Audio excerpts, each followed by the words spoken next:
ಜಾನಕಿ ಅವರ ಅಗಲಿಕೆಗೆ ಸಂಗೀತ ಲೋಕಕ್ಕೆ ತುಂಬಲಾರದ ನಷ್ಟ. ಜಾನಕಿ ಅಮ್ಮ ಗಾಯನವನ್ನೇ ಉಸಿರಾಗಿಸಿಕೊಂಡಿದ್ದವರು. ಅಭಿಮಾನಿಗಳು ಕುಟುಂಬಕ್ಕೆ ನೋವನ್ನ ಭರಿಸುವ ಶಕ್ತಿ ಸಿಗಲಿ. ಟ್ವೀಟ್ ಮುಖೇನ ಸಂತಾಪವನ್ನ ಸೂಚಿಸಿದ್ದಾರೆ ಡಿಕೆ ಶಿವಕುಮಾರ್ ಅವರು. ಎಸ್ ಜಾನಕಿ ನಿಧನಕ್ಕೆ ಸಿಎಂ ಡಿಕೆ ಶಿವಕುಮಾರ್ ಸಂತಾಪವನ್ನ ಸೂಚಿಸಿದ್ದಾರೆ. ಜಾನಕಿ ಅಮ್ಮ ನಿಧನ ವಾರ್ತೆ ತಿಳಿದು ತುಂಬಾ ದುಃಖಿತನಾಗಿದ್ದೇನೆ. ಜಾನಕಿ ಅವರ ಅಗಲಿಕೆ ಸಂಗೀತ ಲೋಕಕ್ಕೆ ತುಂಬಲಾರದ ನಷ್ಟ. ಜಾನಕಿ ಅಮ್ಮ ಗಾಯನವನ್ನೇ ಉಸಿರಾಗಿಸಿಕೊಂಡಿದ್ದವರು.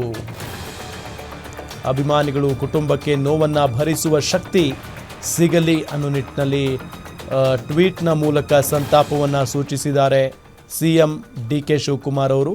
ಟ್ವೀಟನ್ನು ನಿಮಗೆ ತೋರಿಸ್ತಾ ಇದ್ದೀವಿ. ಪ್ರಖ್ಯಾತ ಗಾಯಕಿ ಗಾನ ಕೋಗಿಲೆ ಎಸ್ ಜಾನಕಿ ಅಮ್ಮ ಅವರ ನಿಧನ ವಾರ್ತೆ ತಿಳಿದು ದುಃಖಿತನಾಗಿದ್ದೇನೆ.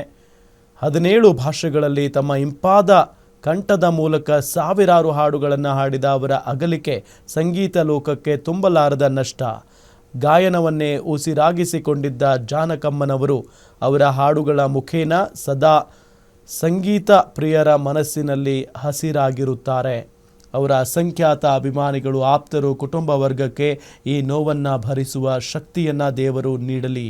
ಮೃತರ ಆತ್ಮಕ್ಕೆ ಸದ್ಗತಿ ಸಿಗಲಿ ಅಂತ ಹೇಳಿ ಟ್ವೀಟ್ ಮಾಡಿದ್ದಾರೆ.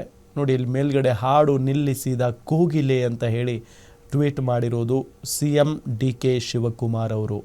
ಸಹಜ, ರಾಜಕೀಯ ಅಷ್ಟೇ ಸಂಗೀತ ಲೋಕ ಮಾತ್ರ ಅಲ್ಲ, ರಾಜಕೀಯದಲ್ಲೂ ಕೂಡ ಅವರಿಗೆ ಸಾಕಷ್ಟು ಜನ ಅಭಿಮಾನಿಗಳಿದ್ದಾರೆ.